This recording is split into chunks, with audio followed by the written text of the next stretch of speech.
मैं मां हूं, धरती मां। अपना हित किसी प्रिय नहीं, अपनी ख्याति कौन नहीं चाहता। मगर इस संसार में कितने हैं जो परहित के लिए त्याग करने को तैयार हों, जो दूसरों के संगों से टकरा जाए, जो जन कल्याण के लिए बड़े से बड़ा बलिदान दे सके।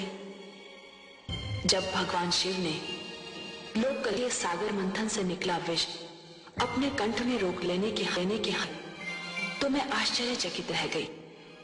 ये महान कार्य केवल शिव ही कर सकते थे। मुझे लगा कि शिव वन के लिए विष पीना ही पड़ता है।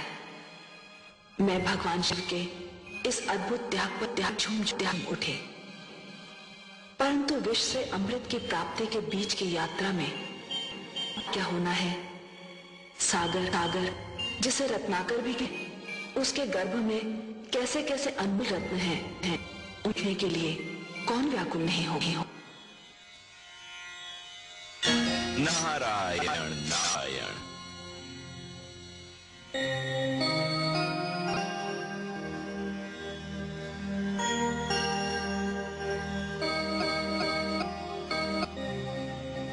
माते, जिसकी मधुर मुस्कान सारे संसार को आनंद का संदेश है, जिसके सुंदर मुखड़े का ध्यान ही प्राणियों के मन में उजाला कर देता है, आज स्वयं वही दुख और चिंता की मूर्ति बनी हुई है। किस चिंता ने आपके सुंदर मुख को अपनी छाया से ढक रखा है माते? मैं बहुत हूं देवर्षि, बहुत चिंतित, बहुत हताश। ब्रह्मा जी ने मेरा स्वयंवर रखा है, कल मुझे किसी के गले में वरमाला डालनी ही है। तो इसमें इतनी चिंता की क्या बात है माते? मुझे तो ये चिंता है देवर्षि कि इस स्वयंवर में उन्होंने सबको आमंत्रित किया है, पर मेरे नारायण को कोई निमंत्रण नहीं भेजा। मैं अतिरिक्त किसी और के लिए वरमाला डालने की सोच भी नहीं सकती। और पिताश्री ने उन्हीं को नहीं बुलाया। हाँ, यही चिंता मुझे व्याकुल किए जा रही है। ये तो वास्तव में अन्याय है। देवर्षि, मैं अपने नारायण से विनती कर सकता हूं, पर बिना निमंत्रण के वे आएंगे या नहीं, ये तो उन पर ही निर्भर करता है। नारायण नारायण।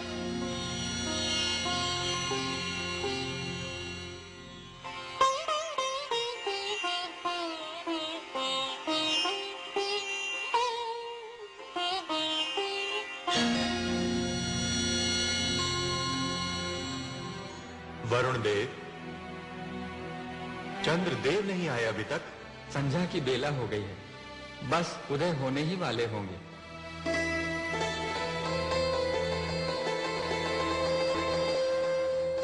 लीजिए, आ गए चंद्रदेव।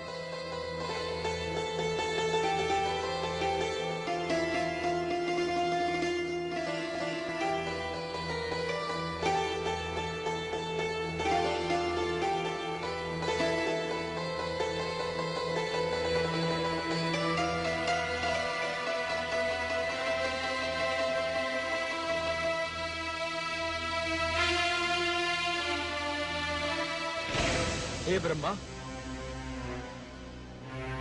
मेरी समझ में नहीं आ रहा क्या कारण समय को नष्ट किया जा रहा है। जिन दानवर देवताओं को आमंत्रित किया था वे सब तो आ चुके हैं, अब देर किस बात की? स्वयंवर आरंभ कीजिए। हे अतिथिगण, आज सृष्टि में एक नई प्रथा की नींव डाली जाने वाली है, जिसका नाम स्वयंवर है।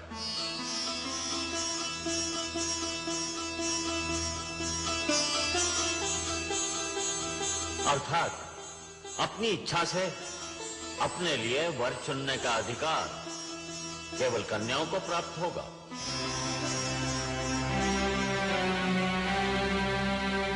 सागर पुत्री के हाथों में जो पुष्पमाला है,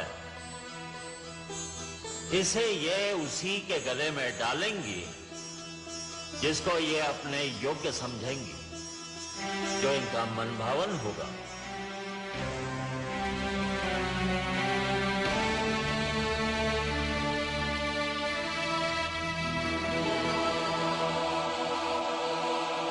हे सागर पुत्री, आपको ये माला यहां उपस्थित अतिथियों में से किसी एक के गले में डालनी ही होगी। और हे अतिथिगण, आप भी जान ले, सागर पुत्री के चुनाव को कोई चुनौती नहीं दे सकता।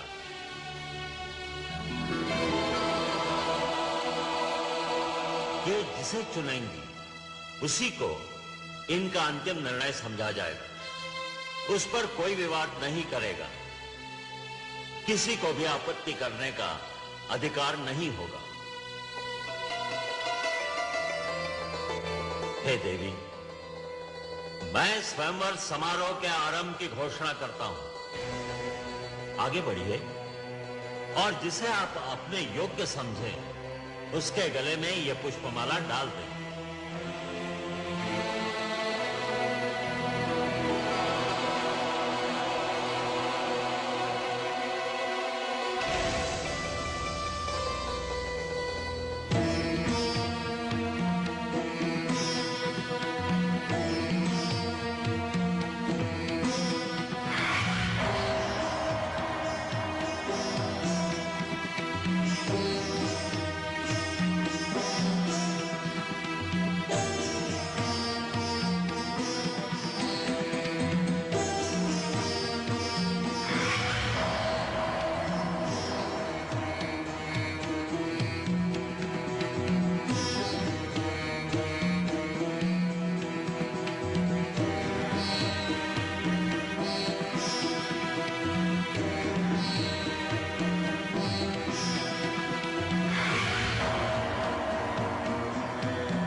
मैं जानता था यही होगा। अब तो और कोई शेष नहीं रह गया है। सुंदरी, डाल दो ये पुष्पमाला मेरे गले में और सदा के लिए मेरी हो जाओ।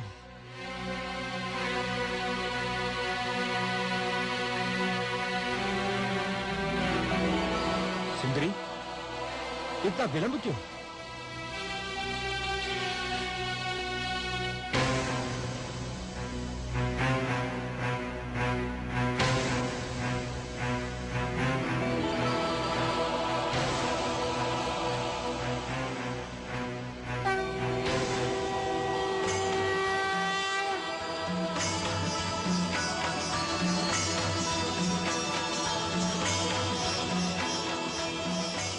सुंदरी, इतना विलंब क्यों?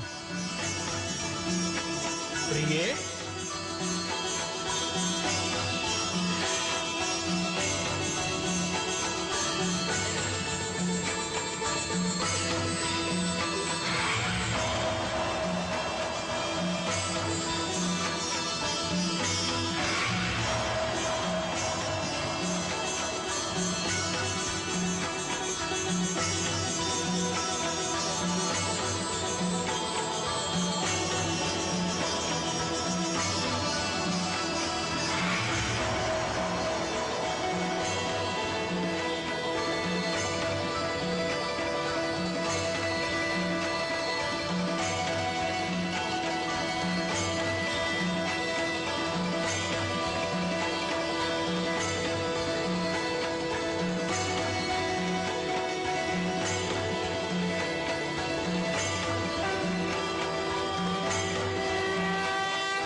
लक्ष्मी नारायण की, लक्ष्मीपति की, लक्ष्मी नारायण की, लक्ष्मीपति की, लक्ष्मी नारायण की, लक्ष्मीपति की।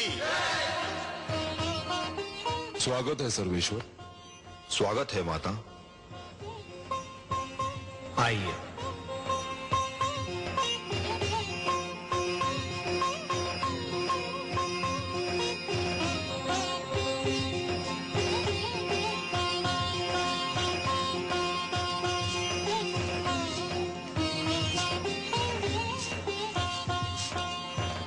हमने आपसे कहा था ना महादेवी कि इस बार हमारा मिलन बहुत मधुर होगा। ऐसा जिसे आप कदापि नहीं भूल पाएंगी। कैसा लगा आपको ये मिलन? बहुत सुंदर, बहुत मधुर, अनुपम। किंतु हे कमल नयन, जब तक आप नहीं आए थे मेरे हृदय की गति रुकी जा रही थी। एक क्षण का भी और विलंब करते आप तो। विलंब क्यों करता देवी? आपका मन मुझे पुकार रहा था। जब भी कोई मुझे मन से पुकारता है तो मैं उसके पास जाने में एक क्षण का भी विलंब नहीं करता। और आप तो देवी, जिन रंगों से हमारा जीवन चित्र बना है ना, उस चित्र के सुंदरतम रंग आप हैं। आपके बिना तो हमारा जीवन अधूरा है, अस्तित्व अधूरा है। तो आपके पास आने में मैं विलंब क्यों करता?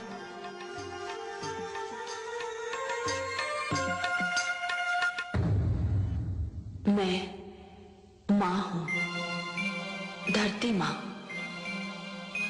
श्री विष्णु ने अपना वचन निभाया। सचमुच माता लक्ष्मी से इस बार उनका मिलन इतना अधीर था कि स्वयं मेरी आंखों में हर्ष के आंसू छलकने लगे। दानव एक बार फिर अपनी हार पर क्षुब्ध होकर रह गए। वे शायद इसके बाद मंथन पर भी तैयार न होते, पर दैत्य गुरु शुक्राचार्य अब अपने लिए अमृत पाने को इतना व्याकुल थे कि उन्होंने अपने दैत्य शिष्यों को सागर मंथन में सहयोग देने पर विवश कर दिया। मंथन फिर आरंभ हुआ। सागर ने अपने गर्भ में छिपे अनमोल कोष लुटा दिए। समुद्र की तह से कामधेनु निकली। ऐरावत, अश्व, कल्प वृक्ष जैसे अनमोल रत्न निकले।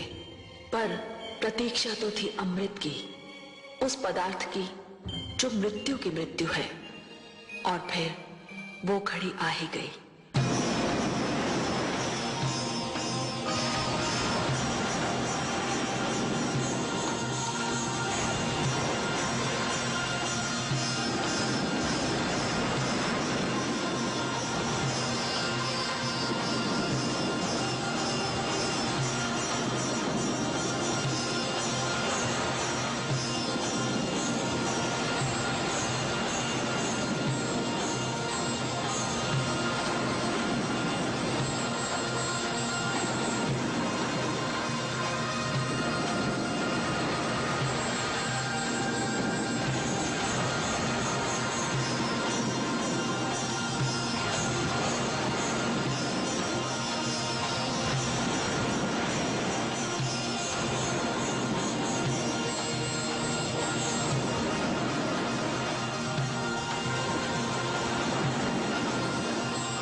चित्ररथ वो देखो।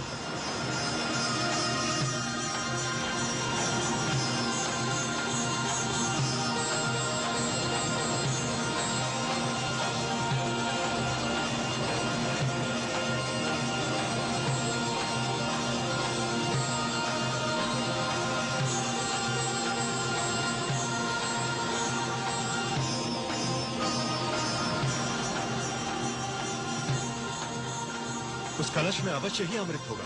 अमृत? अमृत?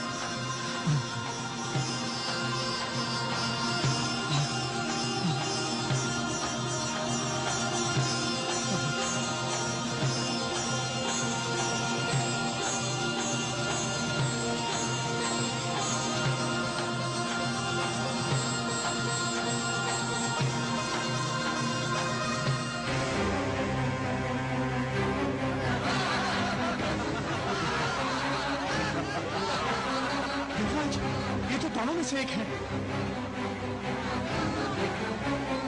हमारे साथ धोखा हुआ है।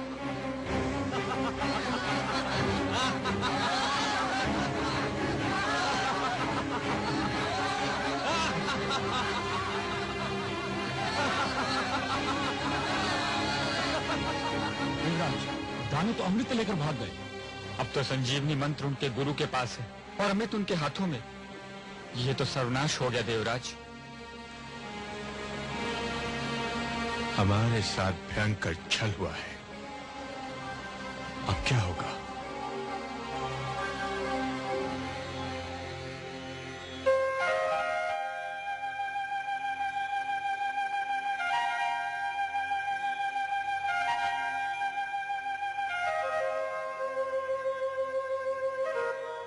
हे जगदीश्वर, ये तो अनर्थ हो गया। दानव अमृत कलश लेकर भाग गए। संजीवनी और अमृत दोनों की शक्ति पाकर तो वे समस्त सृष्टि का सर्वनाश कर डालेंगे। असंभव। यह असंभव है देवराज। यदि संसार पर दानव संस्कृति का राज हो गया तो सृष्टि की रचना का सारा उद्देश्य ही समाप्त हो जाएगा। सृष्टि की रचना तो सुंदर विचारों के पनपने के लिए, शांति की सुगंध फैलाने के लिए और मानव को उन्नति के शिखर तक पहुंचाने के लिए की गई है। नहीं देवेंद्र, नहीं। धरती पर दानवी विचारों के लिए कोई स्थान नहीं है। दानव संस्कृति का उत्थान सृष्टि के सौंदर्य का अंत होगा और मैं यह कदापि नहीं होने दूंगा देवेंद्र। आप चिंता न कीजिए, अमृत पर केवल देवताओं का अधिकार है और अमृत कलश को आप तक पहुंचाना मेरा उत्तरदायित्व। हे त्रिलोकीनाथ, आप चाहें तो क्या नहीं कर सकते। यह आशा लेकर ही तो हम आपके चरणों में उपस्थित हुए हैं।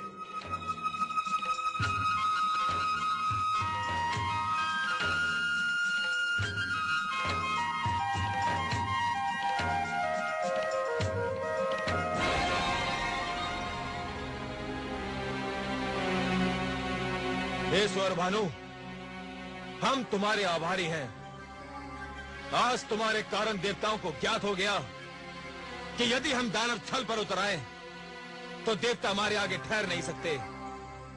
छल विद्या में हम दानव देवताओं से कहीं आगे हैं।